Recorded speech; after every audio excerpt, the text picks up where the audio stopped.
Salut à tous, c'est Alexandra de la boutique d'astronomie Enastros à Strasbourg. C'est Noël ce soir et donc aujourd'hui je vous fais pas une vidéo astro, j'espère que vous m'en voudrez pas. Je vous présente la vitrine et voilà, aujourd'hui c'est la vidéo où je vais vous expliquer comment j'ai fait ma vitrine de Noël. En fait c'était super important pour moi de la faire, j'espère que ça vous plaira.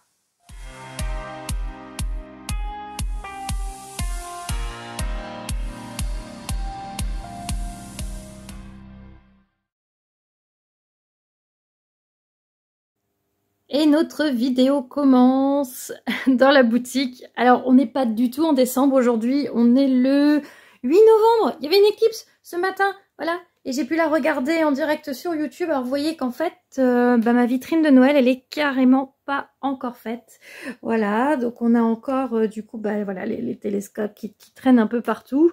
Surtout, en fait, donc j'ai déjà commencé un petit peu les plans.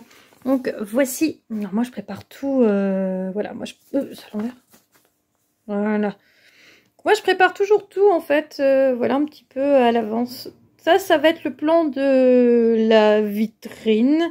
C'est pas du tout ce que j'avais prévu à la base. Voilà, c'est le matos que je prévois. On va espérer que ça ressemble quand même à quelque chose. On va faire un... Je vais vous emmener dans l'atelier. Bon, alors c'est mon atelier. Enfin, en fait, c'est... en fait, c'est mon salon. Voilà. On voit qu'il y a déjà les stocks de télescopes et on voit surtout qu'il y a mes décorations de Noël. Voilà, qui sont déjà là. Ça va être chouette, ça va être chouette, ça va être chouette. Donc là, j'ai une boule qu'on m'a offerte pour mon anniversaire l'année dernière. Là, j'ai toutes mes décos. J'ai même du coup des faux cadeaux. J'ai mon train électrique qui doit être quelque part ici. Voilà, mon petit train. Ah, ça j'adore. Là-dedans aussi, j'ai des trucs. Voilà. Et là, j'ai mon sapin. Et donc, tout va se jouer sur... Oh oui, il y a du bazar. Hein, voilà, il y a mes ateliers pour les enfants. En fait, j'ai surtout le sac qui a craqué. Et tout va se jouer avec ce magnifique tissu.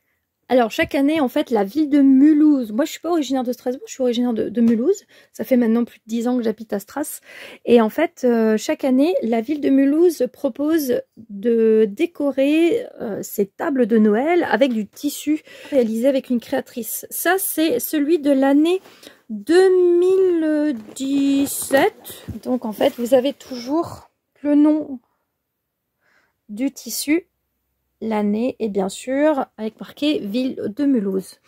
Ce qui se passe, c'est que moi je l'ai pas acheté en 2017, je l'ai acheté en 2020 et cette année c'est rouge et avec des petites étoiles dorées, mais j'avoue que celui-là, donc je ne l'avais, ça fait 2 ans en fait que je l'ai. J'ai un autre tissu habituellement que je mets en vitrine. Et là, je me suis dit que c'était l'occasion de coudre celui-ci. Bon, vous l'aurez compris, ma vitrine de Noël, eh ben, je l'adore. Ça n'a pas été facile, surtout sur la partie, en fait, des 2 U, où, en fait, j'ai pris des tubes flexibles que j'ai trouvé à Leroy Merlin. Donc, j'ai fait la couture. Après, je les ai mis dedans, on les a pliés. Et après, en fait, il a fallu que je mette... En fait, j'ai collé...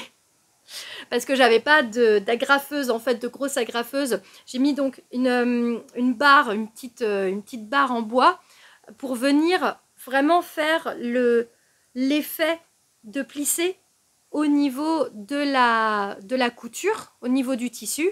Et en fait, pour faire l'effet plissé, en fait, j'ai collé avec de la colle, vous savez, le pistolet à colle. Et donc, généralement, en fait, l'avantage, c'est que ça se décolle très, très bien sur le tissu. Donc, s'il avait fallu le refaire ou si j'ai envie de l'enlever, et en fait, ça s'enlève extrêmement bien. Au final, c'était pas exactement comme ça que je voulais, mais ça rend bien. Donc, je suis assez contente. Le sapin à l'envers... Vous devez penser que c'est une drôle de curiosité. Alors le sapin à l'envers, ça m'a aussi demandé un petit peu d'exercice. J'ai pris l'escabeau. Le seul truc, c'est que il tombe juste derrière l'enseigne sur la vitre. Il aurait fallu que je le descende un petit peu plus de peut-être 10 cm. Ce qu'il y a, c'est que j'ai zappé, en fait j'avais installé mon train et j'ai zappé en fait de le redescendre. Je le mettrai plus bas pour l'année prochaine parce que je trouve que l'idée du sapin en l'air c'est plutôt bien. Déjà de 1, passer un gain de place au niveau de ma vitrine, parce que l'an dernier en fait le sapin était sur la table et il y avait, j'essayais de caler comme je pouvais les cadeaux, en tout cas les articles de la vitrine tout autour, mais c'était pas très pratique. Là au moins le sapin il est en haut, les cadeaux sont en bas. Deuxièmement, ça évite que les chats grimpent dedans, parce que j'ai Mamie Chat qui fait toujours chaque année sa coquine. D'ailleurs, ça n'a pas loupé, elle est montée sur les rails. Hein. Voilà. Elle m'a fait tomber mes petites décos et madame s'est installée tranquillou, voilà, comme si de rien n'était, en mode « mais c'est pas moi ».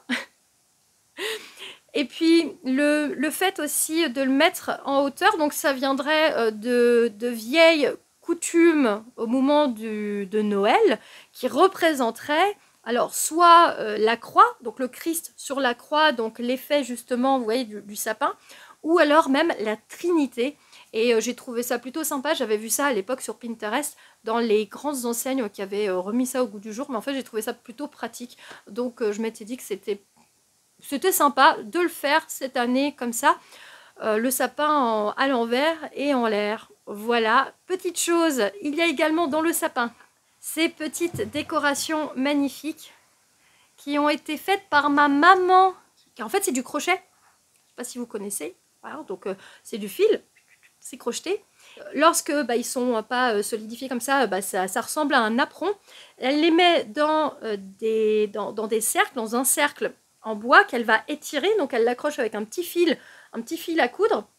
Elle va étirer l'étoile et elle le trempe dans de l'eau sucrée et elle le fait sécher sur un radiateur. Et quand c'est sec, et ben voilà, ça donne ça.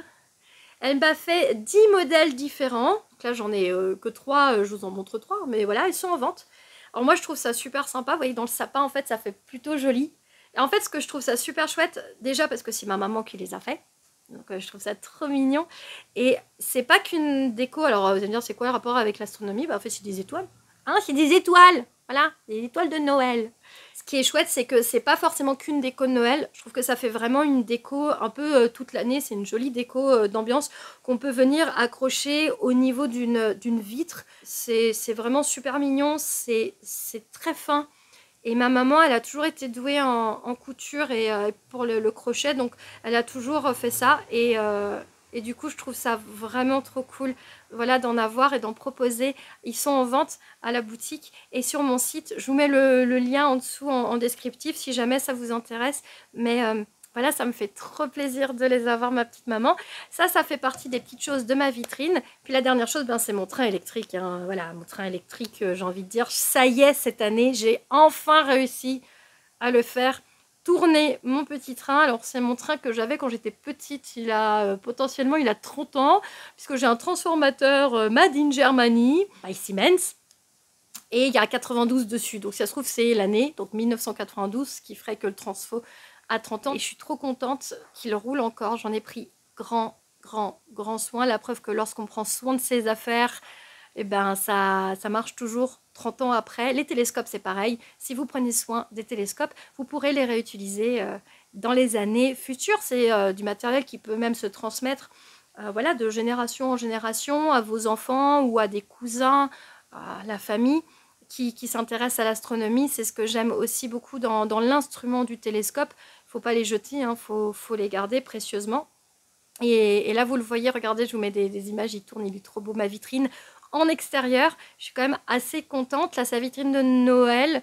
Et puis, il y aura la vitrine d'hiver que je ferai en janvier. Donc, j'enlève le sapin et je mettrai la luge que je n'ai pas réussi à caser dans ma vitrine. La luge dont j'ai parlé dans ma vidéo tout à l'heure.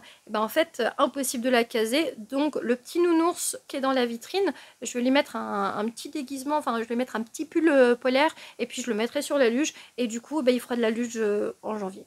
Voilà. Pour moi, les décos, c'est toujours assez important, ma déco de la vitrine, parce que lorsqu'on arrive, c'est la première chose que l'on voit de la boutique. C'est une petite vitrine, c'est une petite boutique, mais la première chose que l'on voit, c'est justement toute cette déco. Et puis moi, ça me plaît trop, j'ai toujours fait ça en Alsace.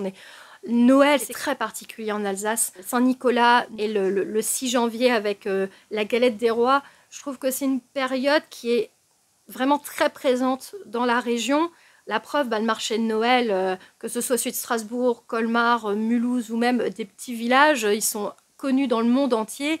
C'est pas pour rien, on a toujours des gâteaux de Noël, cette odeur de vin chaud, oh là là, Ça me donne tellement envie de passer voilà, tout mon temps avec ces gourmandises sur une petite musique, un petit 4 saisons l'hiver de Vivaldi. Et là, ça c'est nickel. Voilà, j'espère que ma vidéo, elle vous aura plu. Je vous souhaite de passer un excellent réveillon de Noël. Et puis n'hésitez pas à vous abonner, bien sûr, à rester abonné, hein, parce que c'était pas une vidéo astro. Et vous pouvez également me suivre sur les réseaux sociaux. Il y a le Facebook Enastros, l'Instagram Alex Enastros et enastros.fr. À bientôt, salut!